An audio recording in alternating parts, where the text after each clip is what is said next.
Singapore से। Sameer, good morning. Good morning.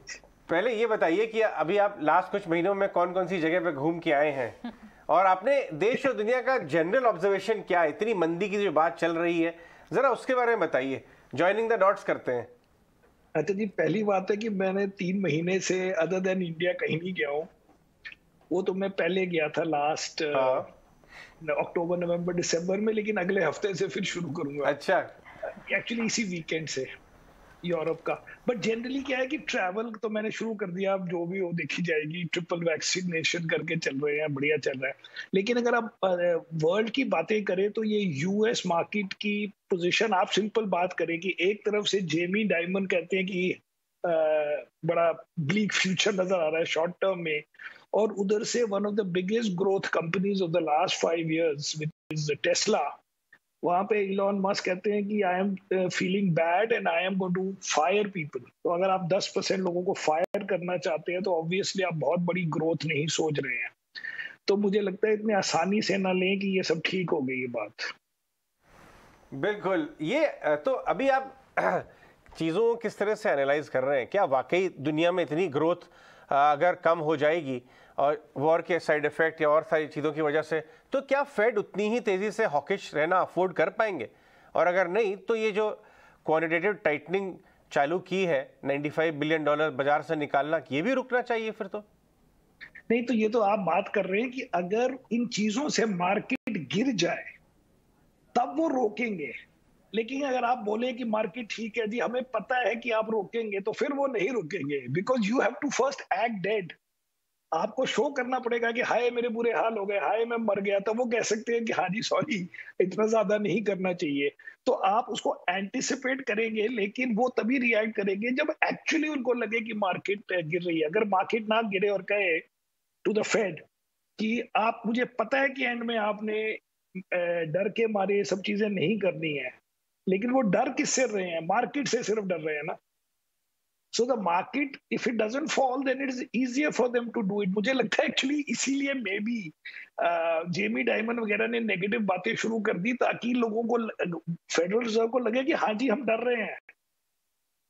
So it is the other way around. If the market doesn't fall, और ज्यादा interest rate hike जल्दी करेंगे। और अभी एक और बात है कि क्वांटिटेटिव टाइटनिंग को 1 महीना तो देखें, 2 महीने खाली देख तो ले कि होता क्या है चीजों से।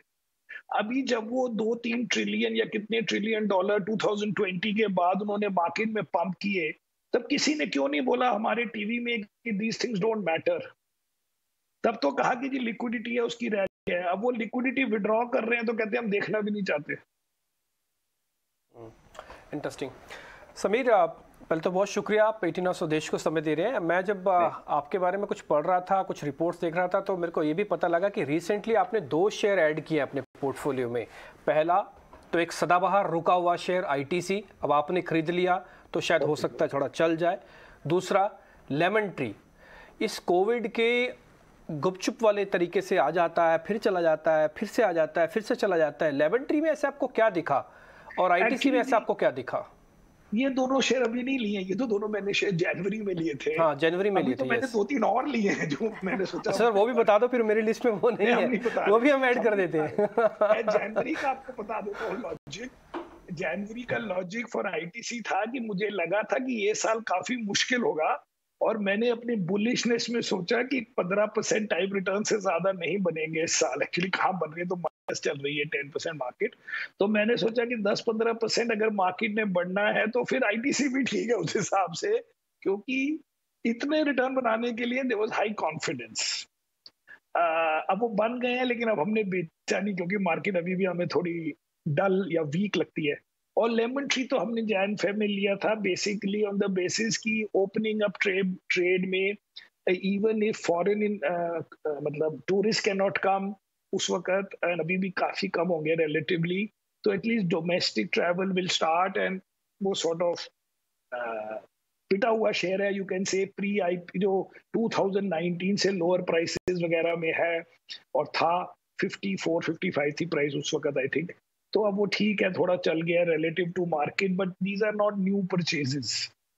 ओके, ऑलराइट, तो क्लियरली यहाँ पर ये 2 स्टॉक्स था। लेकिन समीर, फिर इसके अलावा गुड मॉर्निंग, आप बता रहे हैं कई और स्टॉक्स हैं जिसको आपने अपने पोर्टफोलियो में शामिल किया? आप तो अपने थीम बेस्ड पोर्टफोलियो के लिए जाने जाते हैं, कौन से थीम्स हैं जिस पर आपका फोकस है? मार्केट का ट्रेंड अभी आप नेगेटिव बता रहे, लेकिन लंबी अवधि के निवेशक, उन्हें तो डरने की जरूरत नहीं है।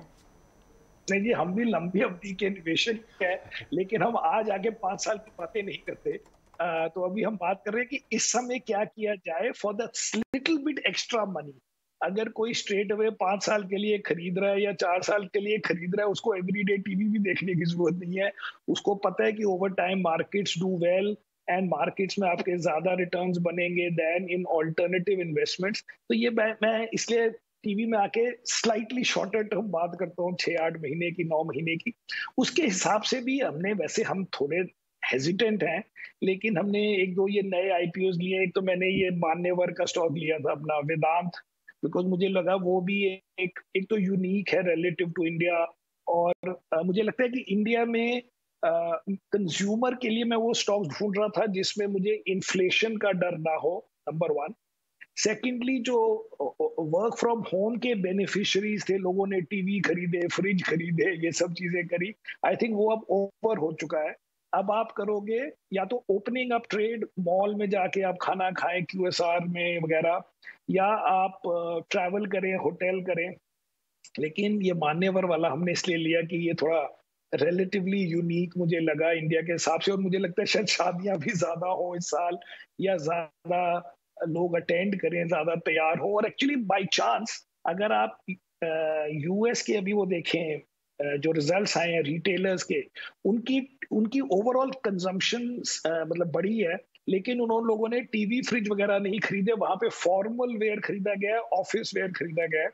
यहाँ पे मेरे को लगा कि ये शादी के शायद सेलिब्रेशन ज्यादा हो इस साल, एंड वैसे भी रिलेटिवली यूनिक कंपनी है व्हाटएवर। तो मैं कंज्यूमर में देख रहा था, लेकिन not where commodity input is a big thing. Commodity से याद आया, आपने एक बहुत ही इंटरेस्टिंग मतलब आपने ऑब्जर्वेशन में की है, और वो है जो बड़े बड़े कैपेक्स थीम जो हो रहे हैं। पहले ऑटो कंपनीज ने 3-4 बड़े बड़े 10-10, 20-20 हज़ार करोड़ के कैपेक्स अनाउंस किए।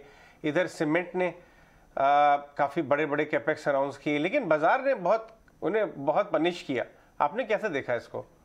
मैं तो इन सब के खिलाफ हूँ, मैं तो शॉर्ट होता हूँ, इसलिए मैं तो बड़ा खुश हो रहा हूँ इन सब चीजों से। यही तो प्रॉब्लम है इन सेक्टर्स की, इन सेक्टर्स में कोई एंड ही नहीं है। कमोडिटीज में थोड़ा सा कोई बेचारा ग्रोथ करने लगता है, दूसरा आदमी आगे कैपेसिटी बढ़ा देता है। I have never ever like these sectors, I don't like it as investments. ठीक है, वैसे एक रिपोर्ट के जरिए, आपकी ही रिपोर्ट थी, उसमें हम ये पढ़ रहे थे कि आप 3 थीम पे ज़्यादा फोकस्ड हैं। एक तो उसमें कंज्यूमर है, और एक उसमें एक फाइनेंशियल्स हैं। तो इन दोनों के आप मेरे को जरा रीजंस बता सकते हैं सर, कि आप क्यों कंज्यूमर्स पे ज़्यादा है और क्यों फाइनेंशियल्स पे आपको अच्छा लगता है? हमारी 3 थीम्स है एक्चुअली जो बिग पिक्चर में है, जिनको मैं अगर सेक्टर में कन्वर्ट करूं तो वो बन जाती है financial, private sector mostly, consumer which is we call it middle class consumer या urban consumer, not whole of India consumer, and third is exporter type which is IT pharma. तो जो फाइनेंशियल्स में हमारा मोस्टली रहा है, पहले आप अगर बिग पिक्चर में, हम तो India is in a growth stage, तो आज की बात हो रही है, लेकिन आप अभी चलो यूएस मार्केट देखें, जो 100 ईयर से मार्केट में ग्रोथ हो रही है, अभी भी वही 3 सेक्टर्स रहते हैं बिग पिक्चर में, sectors where money is made. अगर आप फोर्ब्स लिस्ट के बिलियनर्स को देखें कि वो बिलियनर्स कौन कौन से सेक्टर से आए हैं, बिकॉज दैट शोज कि क्या वेल्थ जनरेशन हुई है अक्रॉस द ईयर्स। वो सारे लोग या तो फाइनेंशियल में होंगे, या कंज्यूमर में होंगे, या टेक फार्मा टाइप में होंगे। लेकिन इंडिया में हमें फाइनेंशियल इसलिए अच्छे लगते हैं, nearly all my life, is because first thing was कि फाइनेंशियल्स इज द सेक्टर जहाँ पे गवर्नमेंट और प्राइवेट कंपनीज का बिगेस्ट कंपटीशन हुआ, जैसे बैंक्स में, म्यूचुअल फंड्स में, इंश्योरेंस में, and it was very easy for the private sector financials to take market share from the government. And most of the government companies ने अपने इतने change नहीं किए, वो MBAs हायर नहीं कर सकते, वो फ्रेश लोग नहीं हायर कर सकते, वो लैटरली नहीं हायर करते, एंड इन सब ने आके, जो प्राइवेट सेक्टर वालों ने आके बहुत उस जो वैसी फाइनेंशियल सेक्टर ग्रो हो रहा था उसमें मार्केट शेयर लिया। एंड ये थीम अभी भी खत्म नहीं होगी। अब अगर पीएसयू बैंक्स में, हमारे पास स्टेट बैंक है काफी, लेकिन अगर आप 2-3 बैंक छोड़ दें तो आपको क्या लगता है कि उनके ऐप कोई यूज कर रहा है, कोई उनके ऐप डाउनलोड कर रहा है, कोई ऑनलाइन उनमें वो कर रहा है, and that is the future. तो अभी भी मार्केट शेयर उनसे खींचा जाएगा और कंज्यूमर तो अच्छा जी जी। समीर, आईपीओ मार्केट पर आपका नजरिया है, क्योंकि एलआईसी को लेकर काफी नॉइज क्रिएट होता हुआ दिखा था। आईपीओ की परफॉर्मेंस हमने फिर उसके बाद जब लिस्टिंग हुई देखी, लेकिन क्या लगता है अब एक बार एंटर किया जा सकता है? जी, आईपीओ में अगर आप देखें, ये जो न्यू आईपीओ, जो न्यू टेक्नोलॉजी, न्यू मतलब लॉस मेकिंग कंपनीज के हैं, उसमें गलती ये हुई है, मतलब गलती इन्वेस्टर्स की गलती, कि अब मार्केट चेंज हो चुकी है। At least in the last 4-5 months US के स्टॉक से सिंपली सीखें कि वहां पे 2-2, 3-3 साल पुरानी प्राइसेस से भी लोअर चले गई हैं लॉस मेकिंग कंपनीज। अगर आप लॉस मेकिंग इंडेक्स देखें, ये आई थिंक मॉर्गन स्टैनली का लॉस मेकिंग कंपनीज का index, I think it is down 65%। हमारे यहाँ अब जो पुरानी लॉस मेकिंग कंपनी, मतलब पुरानी नहीं, जो लॉस मेकिंग कंपनीज मार्केट में आती हैं या जो प्राइवेट इक्विटी फंडेड है, उनसे अगर वो जब तक 3-4 साल पुरानी वैल्यूएशन पे आईपीओ नहीं करते, उसके आसपास भी जाना गलत है। जो मर्जी स्टोरी सुना दे, जो मर्जी कहानी सुना दे, द रियलिटीज की एक भी कंपनी नहीं मिलेगी वर्ल्ड में जो लॉस मेकिंग कंपनी इस समय हाई पे चल रही हो। और हमारे यहाँ वो आईपीओ आके करते हैं which are higher, 50% higher than से 6 मंथ ओल्ड वैल्यूएशन। तो ये अगर 1000 में एक कंपनी बाई चांस किसी को मिल गई है तो आई डोंट बिलीव इट। मुझे लगता है कि लेकिन बाजार जो है काफी इस मामले में वैल्यू डिटरमिन करने का एक बहुत ही जबरदस्त प्लेटफॉर्म है। बाजार ने तो इनको ट्रीट किया एकदम जैसे आप बता रहे हैं। नहीं जी, मैं लेटेस्ट कंपनी की बात कर रहा हूँ। पुरानी तो गिर चुकी है, पिट चुकी है और हम प्रूव हो चुके हैं, राइट। डिलीवरी लास्ट कंपनी हुई, कोई मतलब ही नहीं। आप डिलीवरी की बात कर रहे हैं क्या? मैं तो कह रहा हूँ मुझे तो प्राइस ही नहीं पसंद उसकी। मार्केट उन्होंने जो पैसे रेस किए 6 महीने पहले, उसके ऊपर आप 50% ऊपर आ ही नहीं सकते। तो क्या हुआ कि उन्हीं लोगों ने, जिन्होंने आईपीओ किया था, जिन्होंने प्री आईपीओ लिया, उन्होंने अगर लिया हो तो क्या वैल्यू। मैं आपसे एक और बात पूछना चाहूंगा। फाइनेंशियल्स की बात करें तो क्या पीएसयू बैंक्स में आपको टॉप 3-4 में वैल्यू नजर आ रही है? क्योंकि जिस हिसाब से नंबर्स आ रहे हैं, प्रोविजनिंग कम हो रही है, क्या वहां पे बेट ली जा सकती है या अभी भी प्राइवेट सेक्टर लार्ज फाइनेंशियल की तरफ टिल्टेड है? हम तो 2 ही पीएसयू बैंक्स फॉलो करते हैं, बाकी में तो हमें इंटरेस्ट भी नहीं है कि उनमें हो क्या रहा है, which is state bank and bank of Baroda. और उसमें हमारे पास स्टेट बैंक है जो काफी ऊपर है, मतलब हमारी सेकंड लार्जेस्ट होल्डिंग होगी शायद, या थर्ड लार्जेस्ट। बाकी हमें पीएसयू बैंक्स में कोई इंटरेस्ट नहीं है, बिकॉज वो सारे बैंक्स का आप बता दीजिए फर्क क्या है एक बैंक और दूसरे बैंक का। कोई आगे हमें समझा दे कि उस बैंक में फर्क क्या है दूसरे बैंक से। तो जस्ट बिकॉज हम प्राइस अर्निंग, प्राइस बुक देखते रहे, ऐसे काम नहीं हो सकता। कुछ स्टोरी होनी चाहिए, कुछ उसकी कहानी होनी चाहिए, वो क्या अलग कर रहे हैं, क्या डिफरेंट कर रहे हैं।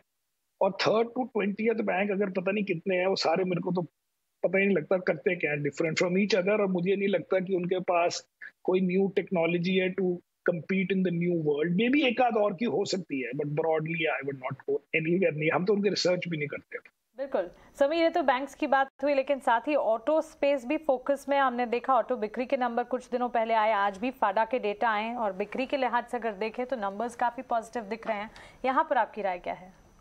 ये देखिए, अगर आप पेंटअप डिमांड के ऊपर डिपेंड करेंगे तो 3 महीने के बाद बहुत नुकसान होता है। अभी हमने सीखा लास्ट ईयर के जो सारे पेंटअप वाले स्टॉक्स थे, चाहे वो इंडिया में ले ले, यूएस में ले ले, कि अब वो फार्मा में लोग दवाइयां खरीदेंगे और हॉस्पिटल में लोग वो बीमार में करेंगे और वहां पे ओटीटी डाउनलोड करेंगे। सब चीजें 4-4 महीने चली और फिर खत्म। तो अगर ऑटो में ये मुझे लगता है कि पेंटअप डिमांड का इशू है कि ठीक है 6-8 महीने से कोई बिकॉज ऑफ चिप शॉर्टेज वो कार नहीं बिकी, तो उसकी आपका बैकलॉग है, उसकी वैल्यू स्टॉक मार्केट में 15 दिन की है जी। सिर्फ 15 दिन बाद नोबडी केयर्स कि आपका बैकलॉग से रिलेटेड सेल था। आप कहेंगे आगे बताइए। और आगे ये है कि because of commodity inflation, because अब आपका एक पूल ऑफ सैलरीज वगैरह कम हो गया, which is new startups, new wealth creation, and because everybody has to spend lot of money on electric vehicle change, तो इतना कैपेक्स वगैरह लगेगा, उसमें कौन सक्सीड करेगा कौन नहीं करेगा, इट इज नॉट ऑब्वियस। मुझे लगता है 2-3 हफ्ते 4 हफ्ते का व्यू लेना हो तो अलग बात है, वरना इट कैन नॉट सस्टेन। ठीक है समीर जी, बहुत बहुत शुक्रिया, थैंक यू वेरी मच। अच्छा लगा आपसे बातचीत करके। और एक चीज़ आप बहुत अच्छे से बोलते हैं, हम तो जी रिसर्च ही नहीं करते, हम तो जी रिसर्च ही नहीं करते, ये मेरे को बहुत अच्छा लगा, क्योंकि कई फंड मैनेजर होते हैं ना, वो सीधा ऐसे बोल देते हैं हम थोड़ा ऐसे ध्यान रखते हैं, हम थोड़ा ध्यान नहीं रखते। आप बहुत सटीक बोल देते हैं, हम तो रिसर्च ही नहीं करते जी। हमने ये नहीं बोला रिसर्च, हम कहते हैं कि अगर बहुत ज्यादा रिसर्च करना है इसका मतलब है उसको भी ठीक। हाँ, जैसे अभी आप बैंक वाला बता रहे थे ना, वो मेरे को बड़ा इंटरेस्टिंग लगा कि जी एक सरकारी बैंक से दूसरे सरकारी बैंक में फ़र्क तो बताओ, फिर फ़र्क क्या है। ये बड़ी इंटरेस्टिंग बात आपने बताई। जी रिसर्च तो करते हैं लेकिन वो मेथड अलग है, दैट इज द करेक्ट। ठीक है जी, बहुत बहुत शुक्रिया, थैंक यू वेरी मच। जब आपसे ठीक है जी करके ऐसे बोलते तो थोड़ा वो फीलिंग आती है। वो तो सिंपल है, आप यूज करते ऐसी तो टाइम वेस्ट करें आप। हाँ बिल्कुल ठीक है जी, थैंक यू जी, बहुत बहुत शुक्रिया sir, thank you very much. ठीक है जी होता है ना, वो टिपिकली थोड़ा पंजाबी वर्ड है। ठीक है जी, थैंक यू जी वेरी मच जी, बहुत बहुत शुक्रिया सर, थैंक यू जी बहुत बहुत शुक्रिया sir, thank you very much.